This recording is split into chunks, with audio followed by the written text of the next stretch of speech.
Welcome to the new vlog, and today I'm taking you to the one of the darkest chapter of the history for the humankind, and that is Auschwitz-Birkenau. This Auschwitz camp is in Poland. Auschwitz-Birkenau was established by Nazi Germany in the year of 1940 in the Polish town of Oświęcim, which is in Poland, and its German name is Auschwitz. In order to reach the Auschwitz-Birkenau camp, you can come by train or by bus from the Krakow, because it's 50 kilometers away from Krakow and 350 kilometers from Warsaw. So you can come from Warsaw to Krakow by flight and by train and by bus. Bus and train are cheaper way to commute to Krakow, and then from Krakow to Birkenau is also, you can come by train or by bus. And the ticket is free for this camp, so you don't need to pay for the ticket to explore the camp. Now, Auschwitz-Birkenau is one of the largest concentration and extermination camp, which almost killed or murdered around 1 million Jewish people here. Auschwitz camp is divided into two parts. The first is Auschwitz I and the second is Auschwitz-Birkenau. Right now I will be exploring the second part, that is Auschwitz-Birkenau. This camp became the prime camp for the extermination of the Jews.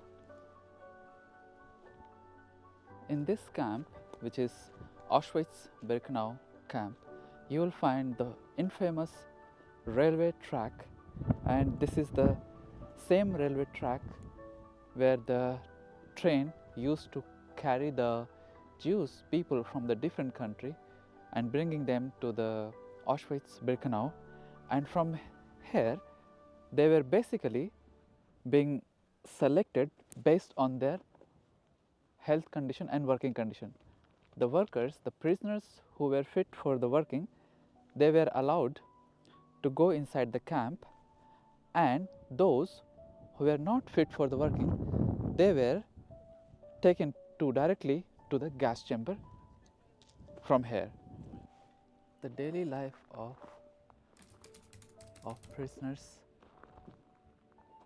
in Auschwitz was full of sufferings, starvation, forced labor, and diseases with the little hope of survival. The prisoners were housed in the barracks, and there were separate barracks for the women's and the men's.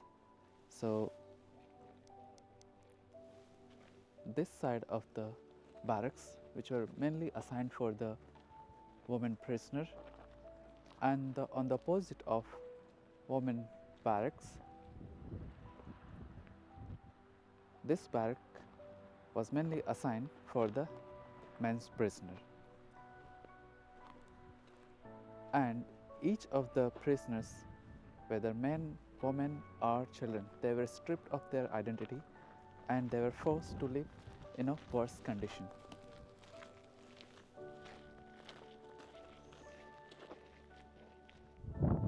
And this is one of the prisoner barrack. Let's go inside and check how does it looks like.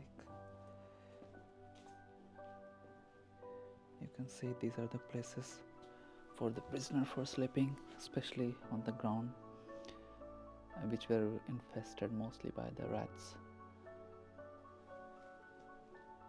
And they were sleeping on the ground as well, and you can see This looks like a kind of a bunk bed.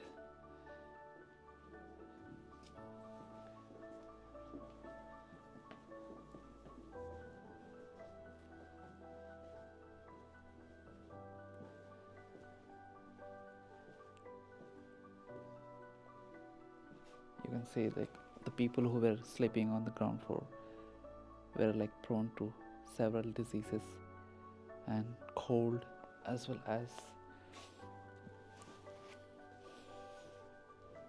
here I'm taking you to the another barracks, and in this barracks the only children were kept from the Warsaw, which was basically due to the after the Warsaw Uprising, the most of the Polish children were being kept here, and you can see the barracks looks like similar to the other barracks.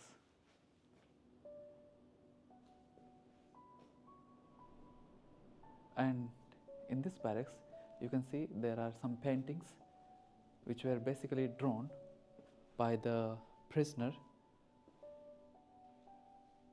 to boost the confidence. This is how the living condition inside the barracks looks like. This is another kind of barracks, and you can also see there is latrine as well attached to this barrack, and you can see those blocks. You can see it's basically the latrine. There is a hole as well.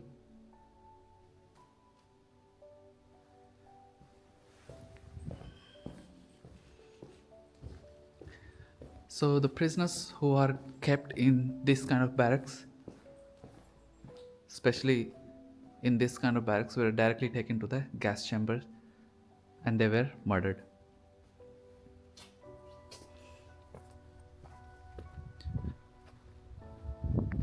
Here you can see this is the place where the Jews who were unfit and unhealthy were being taken down here, and they were exterminated in this gas chamber and the crematorium. Right now it is completely destroyed, as you can see.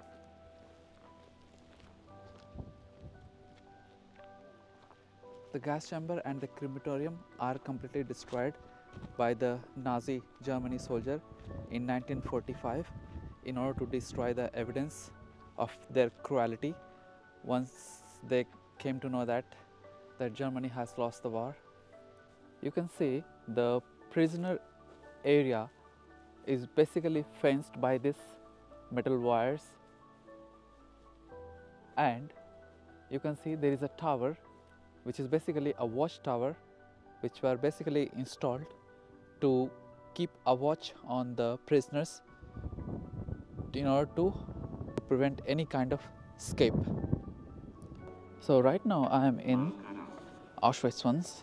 So this part of the camp is basically the original camp and was basically used for the keeping political prisoners, and the other prisoners which were deemed to be harmful were also being kept here as well. And here this part of Auschwitz I also has administrative building as well, and eventually a gas chamber was also being built here. So let's go ahead and explore the Auschwitz I. Auschwitz I and Auschwitz II are far, like by almost a distance of 3 kilometers. So there is a free bus service which you can take from Auschwitz I to visit Auschwitz II. You won't be charged for that. So, and the tickets for Auschwitz I and Auschwitz II also is free. You won't be charged for that as well. And here you can see the infamous gate having the text written Arbeit Macht Frei, which basically means work sets you free.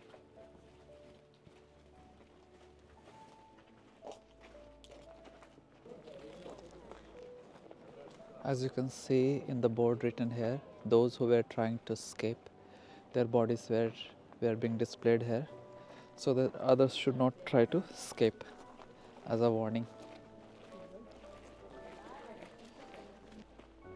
So this is the place where the roll call was being done by the Nazi Germany soldiers, and if any of the prisoners were absent in the roll call, then entire prisoner has to stand. Here you can see this is a death wall place where the prisoners, whether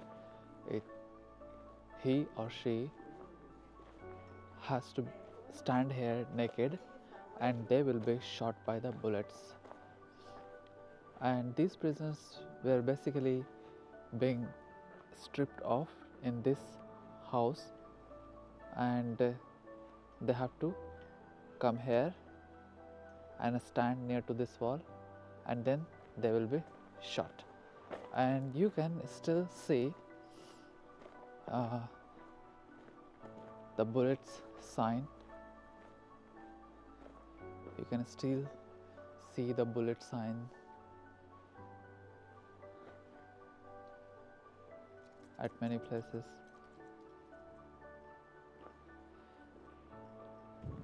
Here you can see these are all the prisoner blocks, barracks, and now most of them has been converted to museum.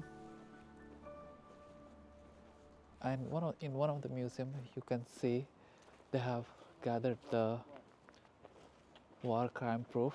For example,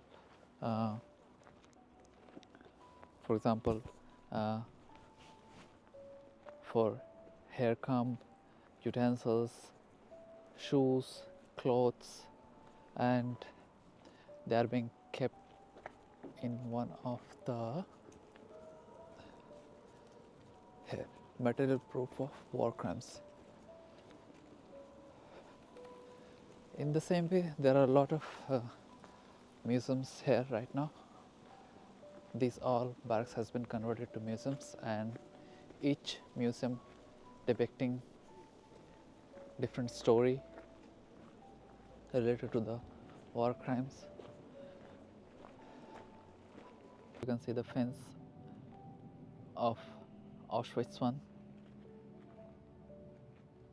which is done with spike wires, and it's double fenced. One is internal fence, another one is external fence to prevent the prisoner from escape.